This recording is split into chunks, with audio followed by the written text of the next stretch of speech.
Hi, I'm Michael Cashew. And I'm Adee Cashew, and you're listening to the WAG podcast. This podcast is about health, wellness, and personal development. Each episode is a short conversation between Adee and I on a single topic with actionable steps. We cover everything from food, mindset, fitness, and relationships. We started WAG because of the way health and fitness changed our lives, so we hope to share a tool or two that helps you along your way.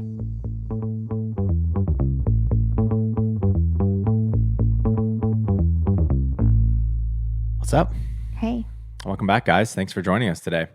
Today, we're going to answer a number of your questions. If you don't know what we're talking about, we have a spot where you can leave voicemails for us and ask us any question that you want. Usually they're in the realm of nutrition, personal development, relationships, fitness, that kind of stuff. Mm-hmm. And so we have a number of them today that have been submitted by members of the audience, and we're going to answer them on the show. Yeah, I'm so excited.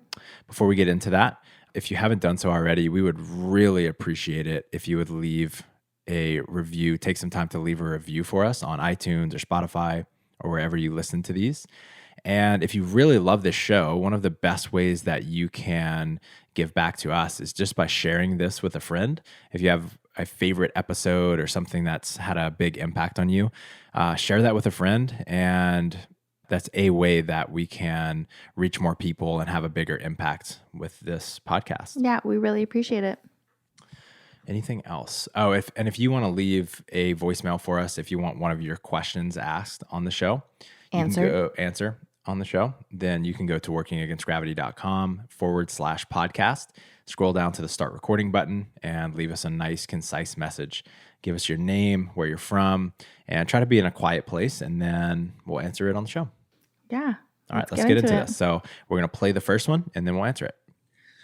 Hi, Michael and Adee. My name is Sarah. I live here in Austin, Texas, and I love your guys' podcast. My question to you is, how do you deal with injury even after being a full-time professional athlete? So, for example, retiring due to injury and then still dealing with that injury after retiring. And along with that, how do you shift your nutritional mindset once you have retired?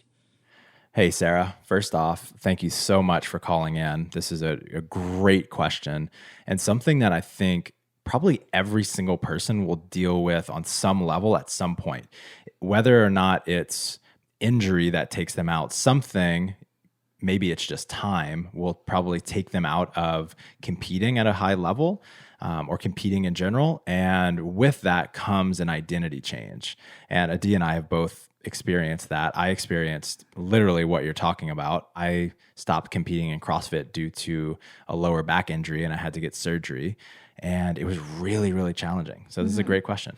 And when you say that it's something that everyone might experience in their life, I think that it's not just for athletes and it's not just for people competing. There's going to be many times in your life where you have moments where maybe you leave a job and you go to a new job, or you get fired from a job, or you break up from a relationship, or you get pregnant and you start a family. There's these moments in your life where there's these huge identity shifts that happen, and what was working for you before, or the way that your life looked before, is very different than the way that your life looks now. And in terms of an injury taking you into retirement for professional athletics, that is a more abrupt change than a slow and steady switching of jobs. So this is a really, really hard transition for sure.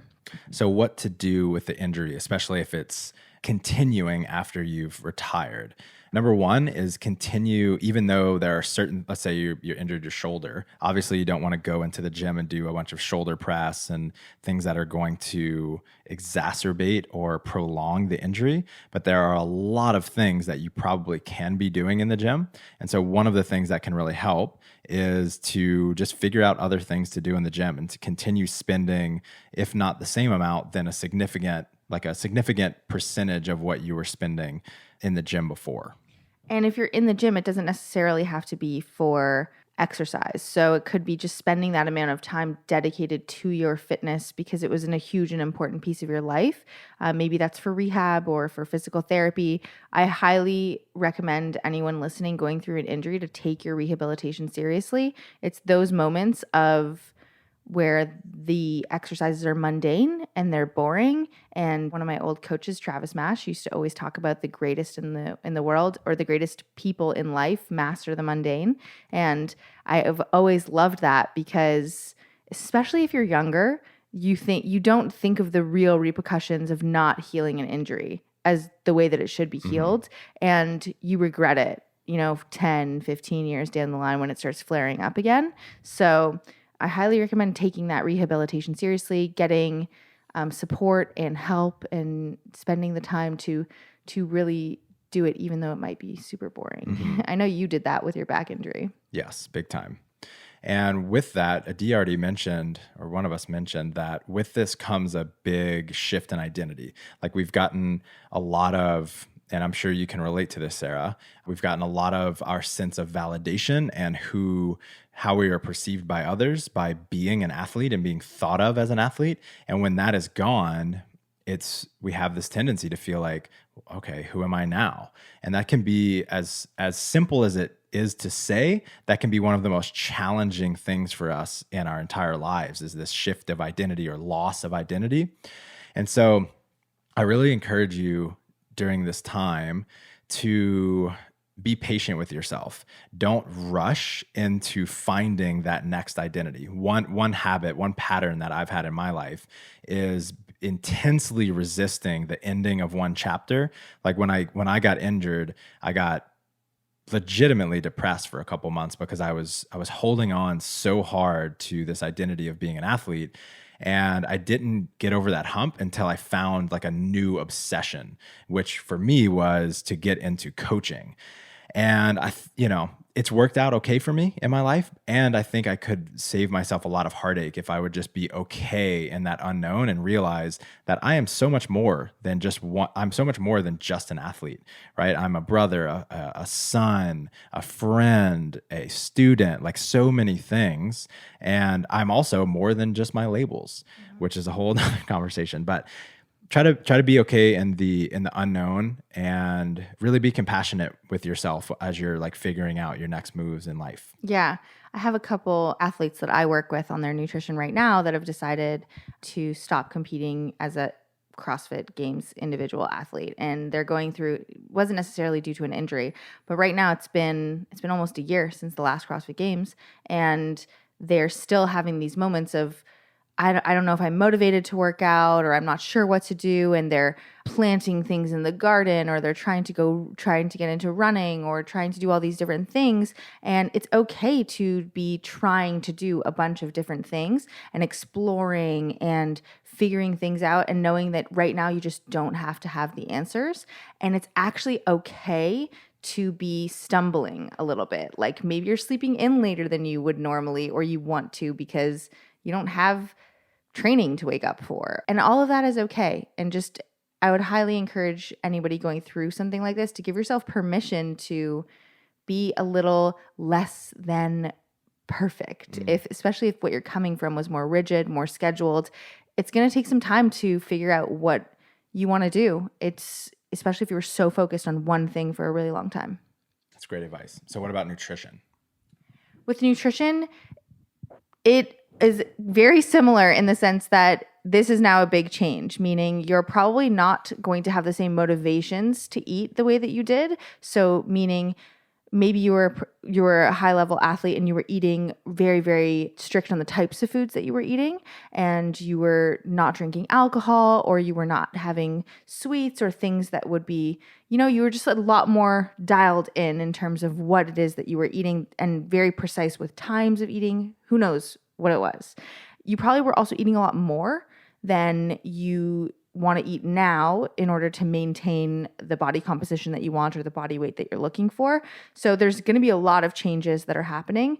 And two things. One, I would recommend you have the discipline from being a professional athlete. So use that discipline to just pay attention to what you're eating, and whether it's track your food and monitor your body weight and see what things are fluctuating so you can find a new baseline for yourself, or just writing things down, or just paying attention to the way that your clothes are fitting, just being a little bit more conscious of what you're eating instead of giving into I'm no longer a professional athlete, but I'm still going to eat as much as a professional athlete, or I'm going to use this as an excuse to just eat all the things I wish I would have eaten when I was training that way. Mm-hmm. Just because you're not a professional athlete anymore doesn't mean you can't treat yourself like a professional, and you don't have to be as strict or as rigid as you were, but you can still be in control of your physical health and wellness. And I think as you're going through an identity shift where there's probably a lot psychologically going on and you're going to be struggling maybe potentially with exercise,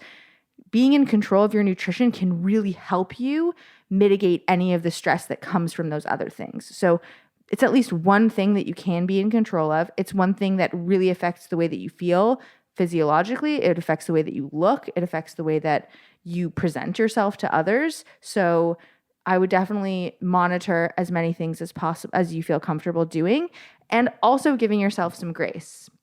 And then the second thing I would highly recommend is actually enjoy the fact that you can be more flexible. It's kind of a cool thing that happens. You don't have to time your carbs around your workouts. You don't have to, you can have a couple drinks with your friends if that's what you're into. You can be more flexible. So I would enjoy that without letting it become a detriment to you. Thank you for the question, Sarah. Thanks, Sarah. Hey, Adee and Michael. This is Ryan from Springfield, Illinois. And I just have a quick question for you guys. Obviously not right now during the pandemic, but before this, my partner and I were alternating going to the gym every morning at 5 a.m. with young kids. That's really all that we can manage. And with after school activities and sports, we really couldn't work out after work. We are kind of wondering if it's really just worth to not do that and sleep, or to actually try and work out. Working out is really our only escapes, but for some stress and health and things like that. But waking up at 4:30 every day and having a long day at work and the kids also put a different kind of toll on our bodies. So what kind of advice would you have for this kind of balance? All right, thanks. Hey, Ryan. This is a great question, especially since I'm currently 7 months pregnant. So we're basically 1 week. experts in parenting. Yeah, we're definitely experts. But we're definitely not. But we have thought about this a lot. And our belief currently, our current opinion on this, and I think that at least this opinion we will still hold when we have kids, is that the number one priority in terms of the pyramid of health and wellness. Physical health, yeah. Physical health. Yeah, and mental health, too. Yeah, physical health and wellness, and mental health and wellness is going to be sleep. So while we are going to have a newborn and that's going to be a really hard thing to do, you have kids where you at least can sleep through the night. So if you're getting 8 to 9 hours of sleep a night, meaning you're going to bed at 8 or 9 p.m. and then you're waking up at 5 to go to the gym, then I think it's okay to go to the gym. Then you're probably getting enough sleep. And then what you can do is you can optimize your sleep environment to get the best sleep possible. So make it really dark, make it cool, have a little routine before you get to bed. You can take melatonin or magnesium You can get something like a chili pad or have a cool room. I think you mentioned have a cool room. Invest in like non-blue light. I don't even know what the term is, like red light or something like that. That's not super bright for nighttime, just to help you get to sleep better. Yeah. So optimizing to get the best quality sleep that you can. But if you're getting less than 8 hours of sleep, I would definitely prioritize sleep over getting a 5 a.m. workout. That for sure, I think in the long run is going to be the better decision, and you're going to show up better mentally, physically. And I think it is going to be healthier. It affects, sleep length and quality affects our energy levels. It affects our metabolism. It affects our hormone levels. It affects our mood, just everything. And there's so much research coming out that shows how important it is in longevity. And so even though we might not feel like we're not getting enough sleep right now, if we're not getting 8 hours of sleep, for the vast majority of people, that's not enough. And that will have long-term consequences of some sort. For sure. And then my next thing is, so what do you do if you choose to sleep and you're not exercising? That doesn't mean that we think that you should just stop exercising altogether. We don't think that that's a great thing either. So we have been talking about a couple ideas. And one idea is that you still obviously want to prioritize your movement and your exercise because you're waking up at 5 o'clock in the morning with 2 little kids to go to the gym. So I know you're already a disciplined individual that does things like that. So I was thinking that, you take your kids to after school activities. So maybe it's every day or something like that. It might not be an option to do something with them, but what about if at work you set a timer that every hour or every break that you have, instead of just sitting at your desk or eating your lunch at your desk, you get up and you do some type of movement. Like if you're in a building, you could take the stairs, or if you do 10 burpees, or like 10 burpees every hour or something yeah, like that. something like that, where you get up and you're accumulating movement over the day, especially if you're in a sedentary job. You're prioritizing your sleep, but you still want to get in that movement, trying to find ways to incorporate movement throughout the day. And it doesn't necessarily have to be this 1 hour block of exercise. I think that we think we just have to go to the gym for an hour. And if we don't go to the gym for an hour, then we're not working out for the day. But you can just move throughout the day, and that can accumulate to equal your exercise for the day. And I think that's just as great. And maybe it's not the most fun thing to do because it's more fun to go to the gym and do a class, and it's maybe more motivating. But I feel like it would still give you the benefits that you're looking for in terms of energy and health and vitality, and also feeling disciplined, like you're taking care of yourself. So one of my ideas was to break up your workday. Yeah, there are also a lot of different apps that you can use to get really quick body weight workouts in at the house. So I'm not sure what age your kids are, or if they would allow you to move for like 5 to 10 minutes. But there's an app, for instance, called Seven, which is it has a whole bunch of 7-minute workouts that are all body weight circuits. I'm sure there are literally hundreds of those types of things out there with timers and everything. So you might just get creative in the types of workouts that you're doing and just relax or allow yourself to do things other than just go to the gym, like Adee is talking about. Yeah. And if you have any of your kids with you while they're at extracurricular activities, getting them involved. There's a bunch of Instagram accounts that I follow where the parents are getting involved with their kids working out. I know most kids, or some kids, they're going to just want to do whatever their parents are doing. So if you're working out, and working out can look like there's a Savan Madazonian. I think I have no idea how to say it. Madazonian. I don't know how to say his last name. Sorry. Savan from CrossFit.com. Savan from CrossFit.com. He has, I think it's 3 Playing Brothers is the Instagram account or something like that. And they just go into their gym and they have a bunch of gymnastics equipment and they just jump around and they jump from thing to thing and jump through hoops or climb this and that. And it might be fun to do that. And that's getting in some type of exercise for you as well, and getting them involved. So maybe they're not going to want to do a CrossFit workout with you, and that might be boring for them, but they could, or they might want to. But trying to do anything that involves them would also be pretty cool. Thanks for the question, man. Thanks. Hi, this is Juanita from Ohio. First of all, I just want to thank you guys for what you share on the podcast. I have enjoyed listening to every episode. I have gotten a lot of helpful information. I am currently working with a coach that's not from WAG, but she has been helping me with my macros. I have not been able to lose weight. I have cut back on my macros significantly since I started.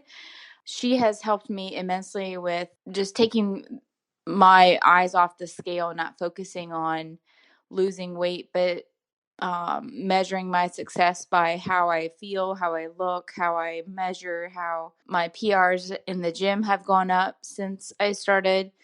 But I guess my question for you guys is, does stress keep you from losing weight? I am currently going through a divorce and the stress levels in my life are extremely high. So I look forward to hearing what you guys have to say about that. And I appreciate any input that you guys have. And yeah, that's all I have. Thanks.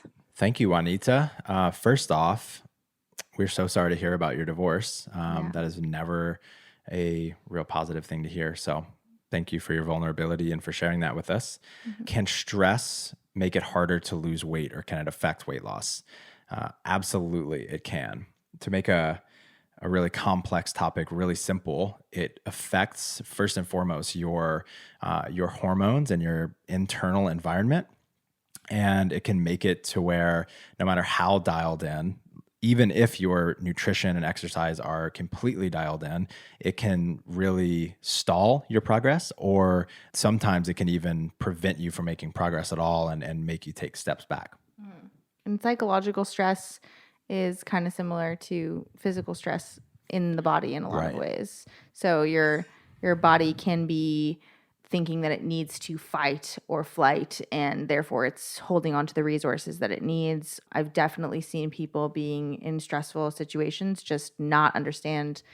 They have like a couple really stressful days, huge fluctuation on the scale, whatever happened passes, and then things mellow out again.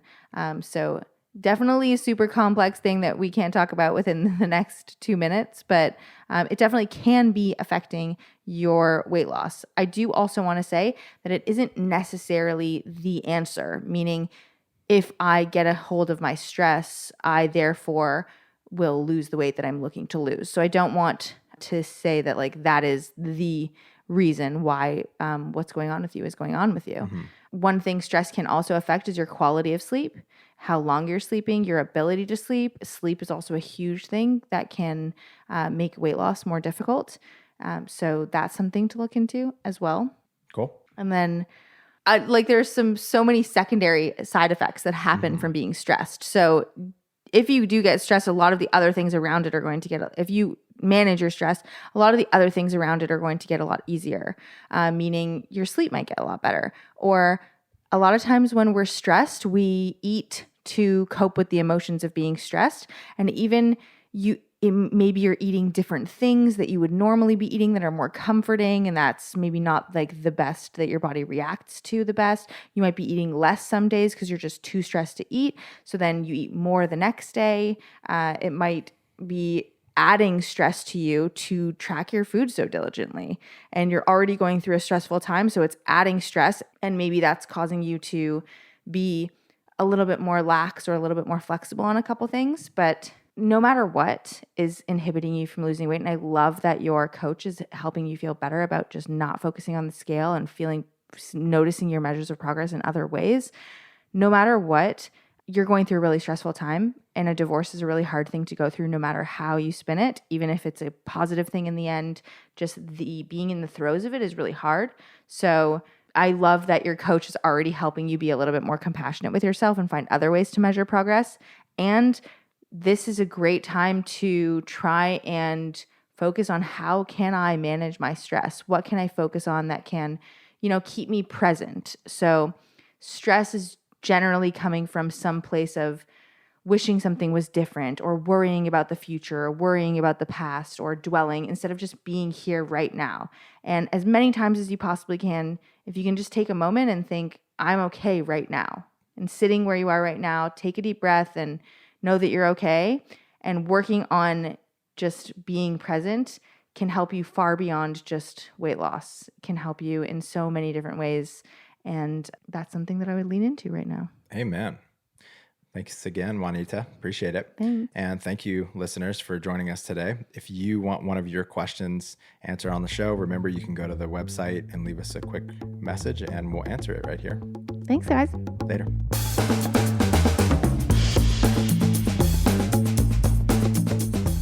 Thanks for joining us. Stay in touch by signing up for our newsletter at workingagainstgravity.com or on Instagram at workingagainstgravity. And don't forget to subscribe to us on iTunes, leave us a 5-star review, and refer a friend. We'll be back next week with another episode. Talk to you then.